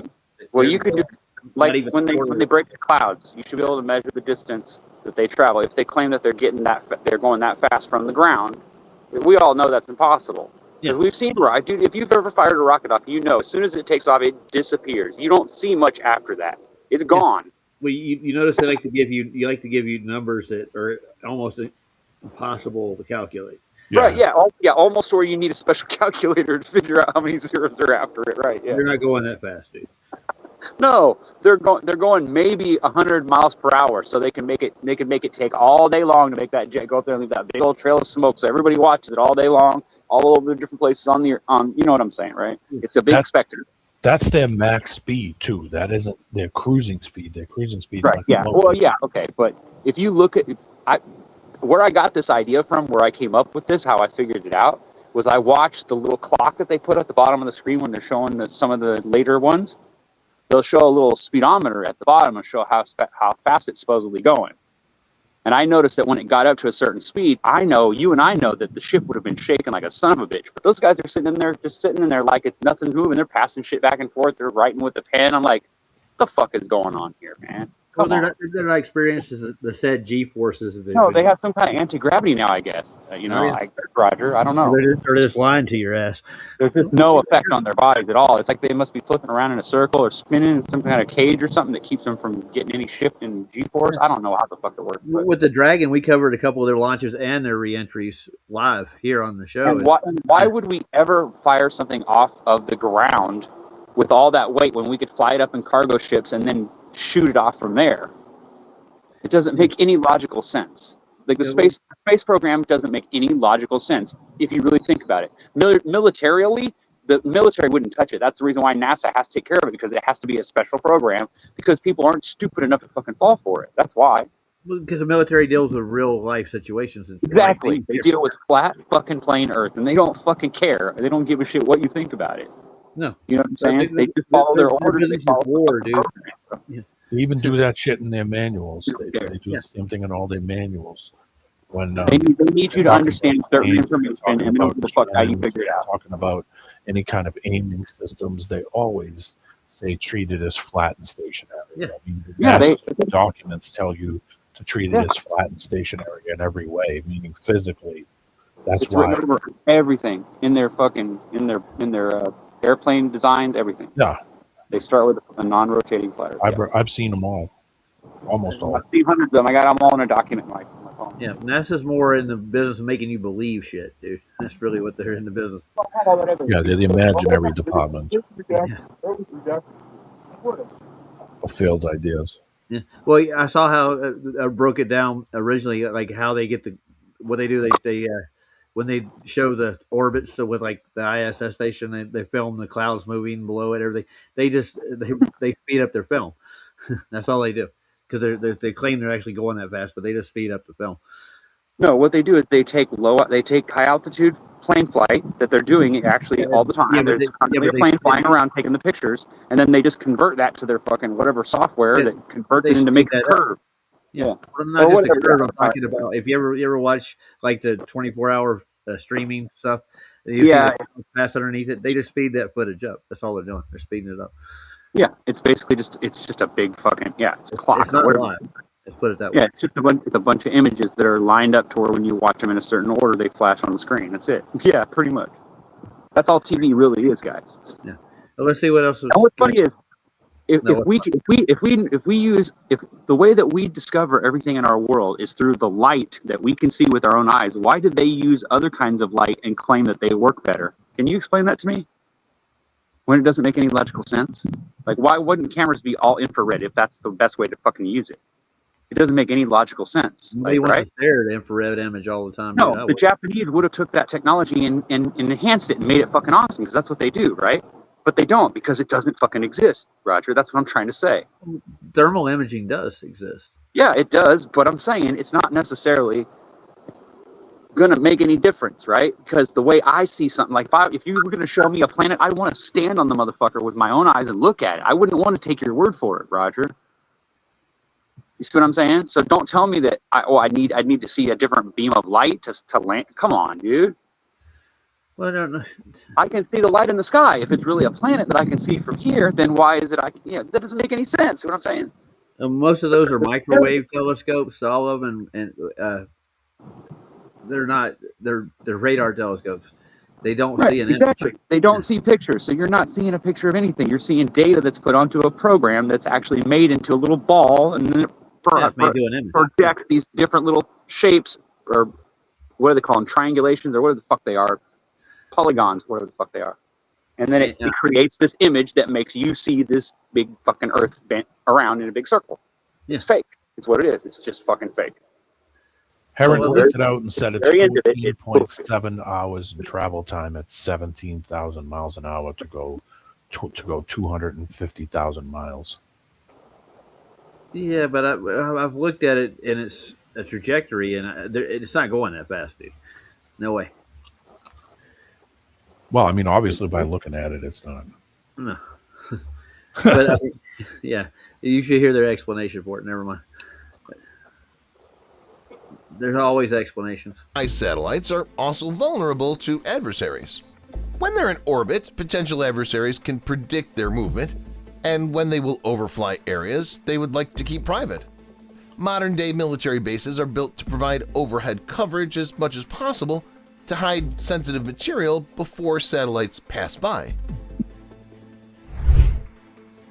I like to see the The antidote to this is an aircraft that can fly at hypersonic speed, which is Mach 5 and above, which is about 3,800 miles or 6,116 kilometers per hour. This will leave no time for the aircraft's overflying detection. Yeah, but how do you take a picture at that speed? Thus, SR-72 fits the bill perfectly. It's said with this speed, SR-72 can travel from the US to Europe in just an hour and a half. Secondly, while the SR-71 was known to take pictures, it was not able to operate with the weight of weapons and their targeting equipment. On the contrary, apart from performing ISR duties, SR-72 would have the capability to attack targets with hypersonic weapons that are also harder to detect. Launching an object, like a ballistic missile, into space gives radar, which can see beyond the Earth's curvature, more time to detect it. Yeah, see, this is where it's going Hypersonic weapons, wonky. even at a low altitude, See can avoid beyond the Earth's detection for curvature, longer, radar. Yeah, and combined with their No, it's just a higher power radar. That's all it yeah. is. It's just this is where it's going to go wonky. Yeah, they got to throw in their rhetoric, dude. That's Yep. all it is. They have to make it sound bigger than it actually is. That's all. You saw that horizon, dude. Just in that clip, at that speed, flying over, you'd have to go. You would see it go down. You'd be out of your eyesight. Well, you'd have to be continuously going. Well, you'd have to be continuously following a shape no matter what, because if you just ran it straight and gave it fluid, flat and level with no dip, no rise, no anything input, and just said, all right, let's run it perfectly straight. It's not going to follow a curve. We see Not way gonna too happen. far. That is one of the most true statements I've heard in the last 5 years. That simple. It's just not going to happen. Sorry, but when you're driving over a mountain, you're not getting to the top of the mountain and just magically keep going straight is just an orientation. You can drive straight over anything, but fly that plane level and have it just go off of what they say this thing is, and you'll quickly see that. Yeah. Yeah, Chris is going to go over some stuff. He wants to go through quantification over his theory with the way the magnetics work, the dielectrics. I'm pretty sure we can get a good average. It's going to end up probably just like gravity or the rest of it. It's going to be just an average of the way that our pressurized system works. Got to follow the shape, baby, and And if we don't live on a blue marble, we certainly don't live on a flat plane. well, Cry about it. welcome to the pizza. Yeah. It's got cheese on it, pepperonis. Yeah, welcome to the nachos. pizza. Yeah. It's got the cup in the middle so that you can stack another pizza on top of it, and the box won't squish. Oh, those are the best, dude. There you go. speed, they give a potential enemy limited time to react to their presence. It's assumed that the SR-72, which, like its predecessor, SR-71, is over 100 feet or 30 meters long, and designed to operate without a human pilot, will support Lockheed Martin's new high-speed strike weapon, or HSSW, enhancing its striking ability. So what they're saying, they're going to fly these in tandem, dude. That was a plan. They're going to fire those Unmanned. those magnetic bullets out of those planes. Unmanned. Unmanned. So they could vaporize your body anywhere on the earth anytime they want. That's Even a hell through of a remote control, dude. I'm telling you. But that doesn't mean they would. It just means they could. So So don't worry. The government would never use that against you. Of course. No, they're going to strike targets like within hours. Like They if just use something it happens. on bad people that they don't like. You know, as long as you don't become that person, you're fine. The other thing- If you're Venezuelan, you have nothing to worry about. Yeah. If you live in South America, they won't bother you. Don't worry. Yeah, this is funny, dude. It is. How they're developing a stealth weapon that can't be detected by radar. That's actually accompanied by another stealth weapon that can target everything. Yeah. Is that kind of like using gravity to assume that it's a sphere and then assume that it's a sphere so that you can assume that it's a sphere? Well, yeah, gravity's just the glue that holds the sphere that they think is the sphere together. Yeah. And it just goes, yeah. Yeah, Because it's a sphere. Because any kind of any normal force like centrifugal or central what do you call it just suddenly annihilates itself because gravity's magic. See? Yeah, well, gravity. I was looking through the definitions, and every kind of force that they claim that goes with the globe, the cause of it is gravity. That's Even though gravity's not a force, but that makes sense. even their main physicists say that it's not a force. It's a weak force, but They tell you the truth and they lie to you in the same fucking sentence, and you believe. Unnecessary. It's just not needed in any of it. Nope. It just brings the intensity. It's And you really don't have to lie about that shit. You could lie another way, and it would have been a lot easier. You know? centrifugal force and those forces, those are caused by gravity too. Centrifugal, all those equals gravity. Everything. They need all that bullshit to keep the whole globey thing alive. Yeah, that's the way the To model explain works. how water can convex and explain how the water is falling off the bottom and how it's all inward pressure and up is away from the surface. And it all goes to the center of mass. Yeah, all bullshit. Mm-hmm. Yeah, and we The need to aircraft's make combat capabilities, it's claimed, make it ideal for striking targets in dangerous environments where manned aircraft would be too slow and risky. The new weapon system can fire hypersonic weapons. Yeah, but here's the question though: what if any of those systems fail? Right? And Ryan, what were you trying to say? Yeah, Yeah, they must have backup sensors. Oh yeah. Like a whole bunch of them, yeah, just in case the pressure, you know. What if you get a pressure leak? Well, you know, there must be a thing for that, but we don't know. Yeah, but we can't detect any of them.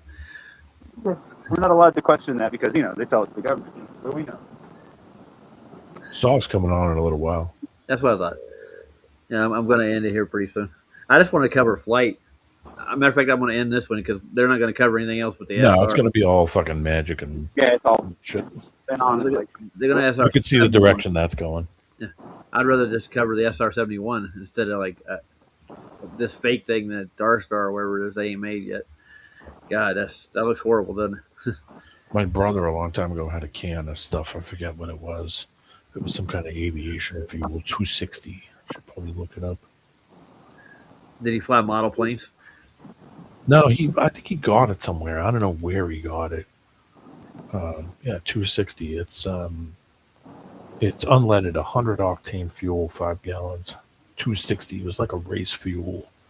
I bought a car a long time ago when I remember as a kid. It was like a drag racing car. It was a Chevelle. And it had big slicks on the back and it was all geeked out. It's a long time ago. I was probably mid-teens. And yeah, he had these big fuel cans. The thing ran on this Sunoco 260. And it's like this super unleaded, this super I know what shit. you're talking It doesn't have any of the additives in it. It's just pure fuel at a crazy high octane rate so that it doesn't ping. They run so those you don't- sprint cars off of them and some drag. Yeah, it's like race car shit. He had a well, drag that's ethanol. car. Usually. They use ethanol in that. So I just looked it up, 260, Sunoco 260. And it's GT100 unleaded, 100 octane fuel, 5 gallons, un-DOT approved. I had one of those little McCullochs, the 2-stroke engines. Yeah, they use that nitro fuel. I did too. Yeah. You had to get it up you had to crank that thing up to like 2,000 RPMs just to get it to start. Cox engines. I had Cox engines when I was a kid for these little RC cars that I had that had these little Cox 5cc Cox engines that use zip tie pulled, and they used this nitromethane fuel. It was basically same kind of shit they use in like model airplanes. Yeah. Cox fuel it was called, and it had nitromethane in it in the mix of the fuel itself. They're completely inefficient, man. Think about it. Yeah, all the maintenance you have to do to keep that thing running. You'll burn through valves and all kinds of stuff real quick. On those things, I think they were little 2-strokes. So Yeah. they were, you had to add a little oil in with the fuel. Yep. 2-stroke motors. Yeah, I got it. It was a go-kart engine I had, and to get the thing running, we had to crank the thing, get it spinning up to 2,000 RPMs just to get it started before it actually fire up. Like you had to just basically put a starter on it, spin it up, and get it to start. What? Dangerous, dude. 260. But that can sat in the basement for years and years. I think at one point. Oh, this go-kart right here, yeah, it's fucking dangerous. If I put the right engine on there, I can go at 65 miles per hour. I'm like this far away from the ground. We're talking about a 2-stroke engine. It's a racing engine. Yeah. Chainsaw.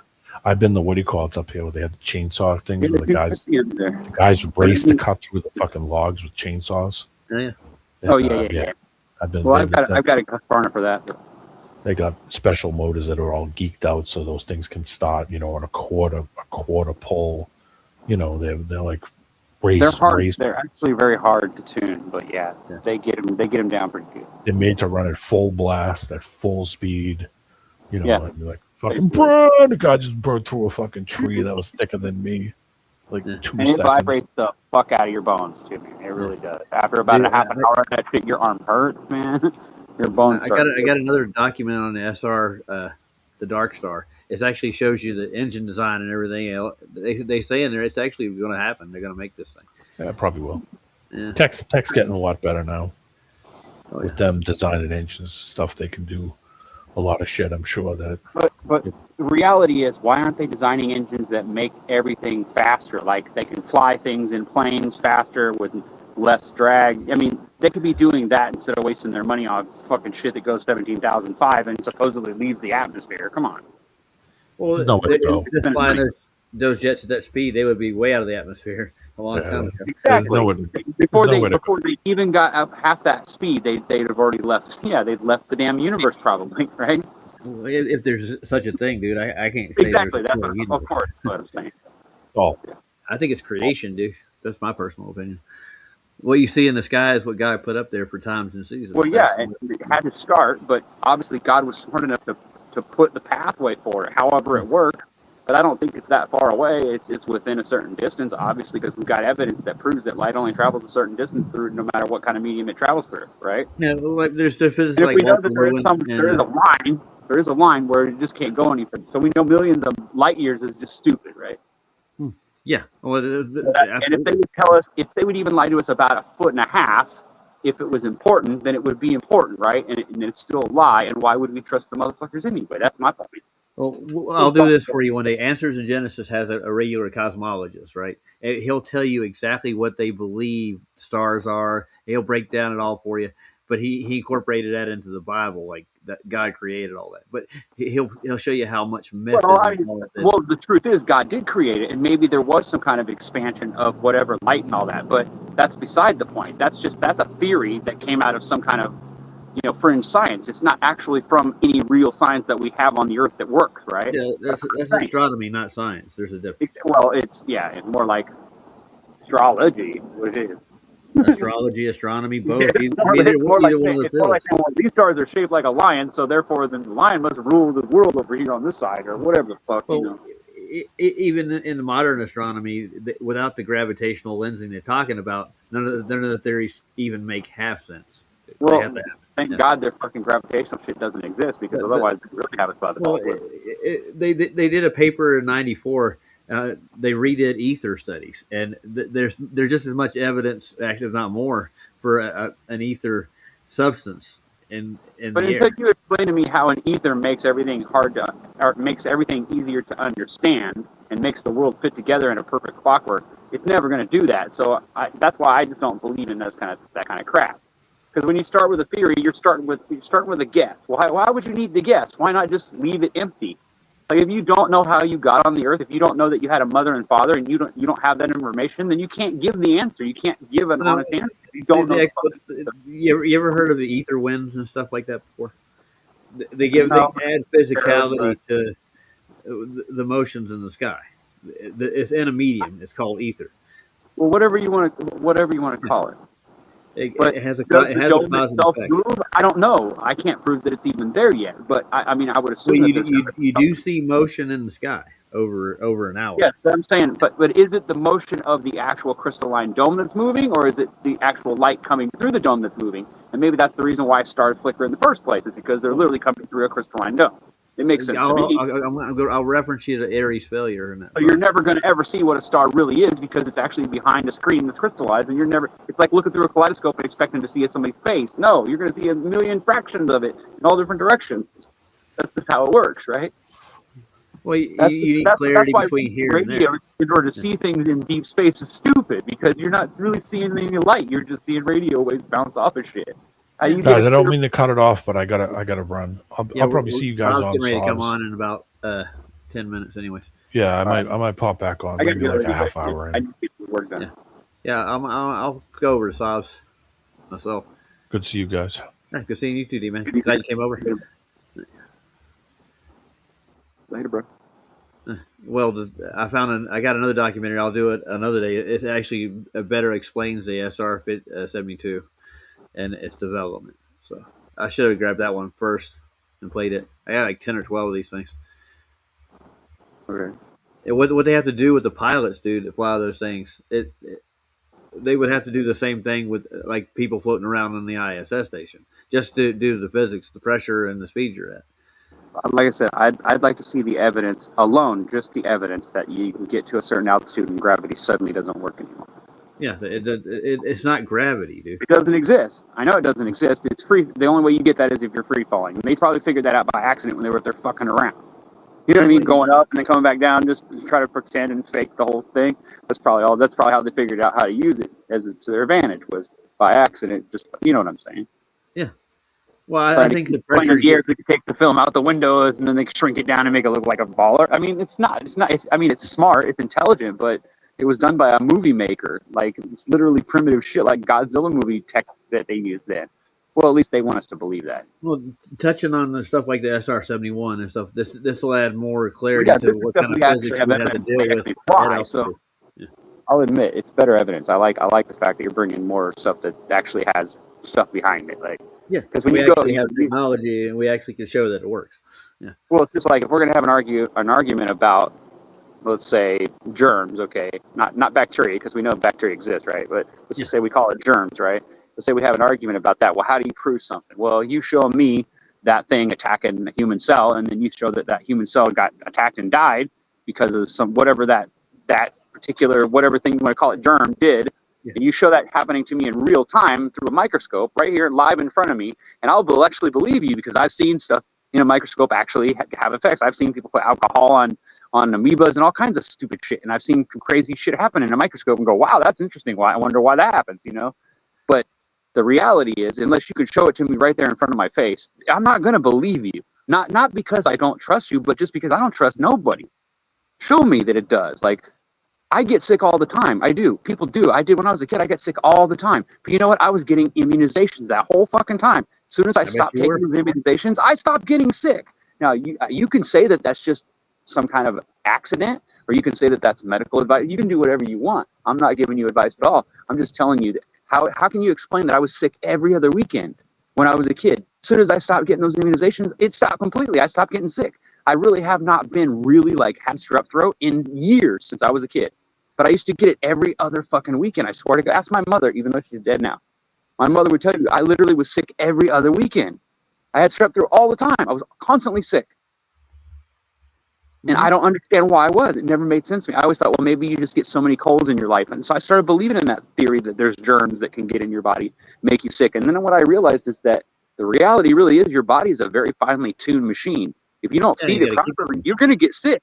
And your body's going to have all kinds of wicked effects. And they might even show up in mentally and physically in all kinds of different places that you don't understand.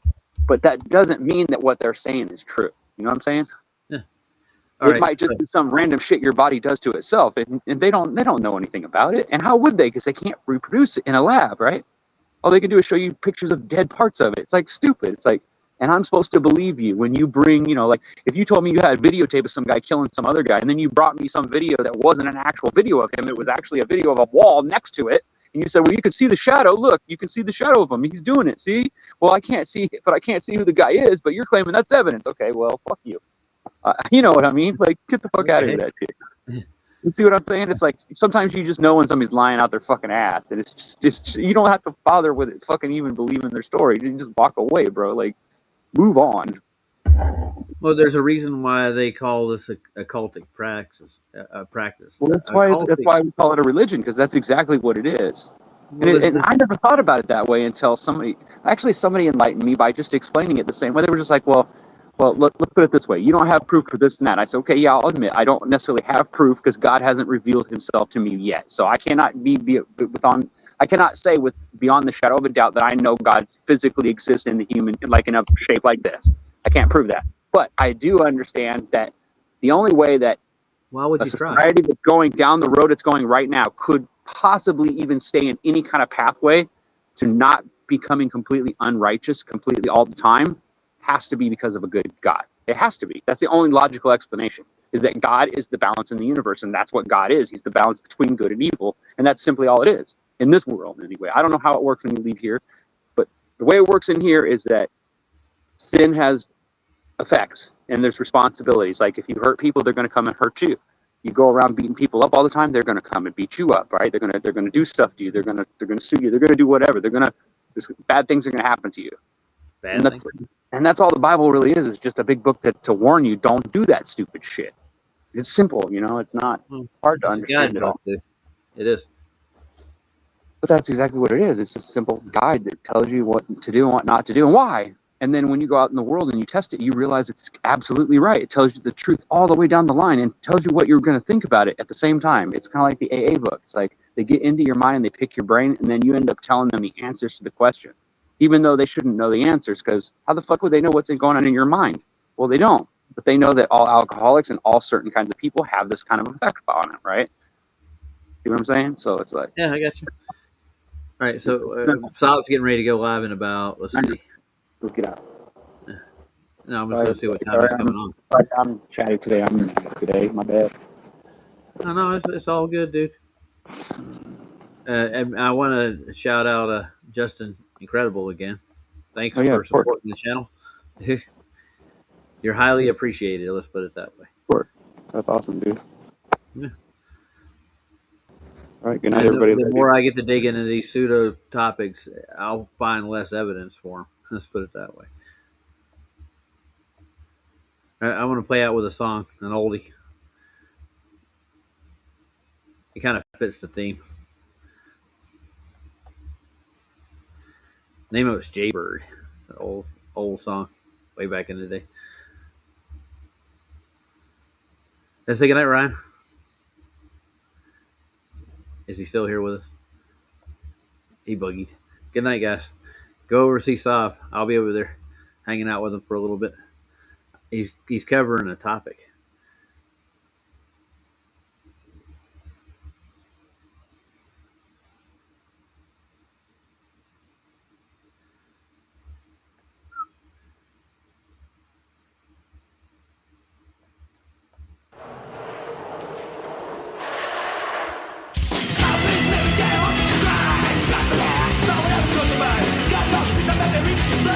Not knowing they were born from the moon. They found me that I don't want to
want to do is skate.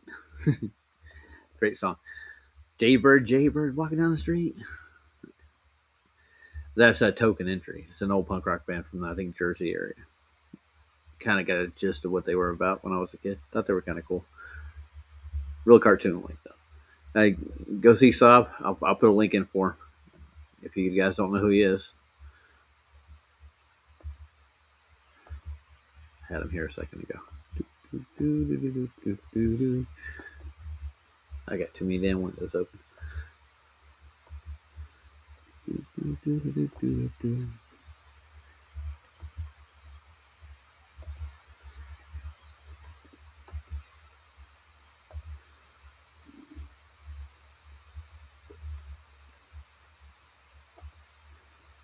I'm taking too damn long to get there.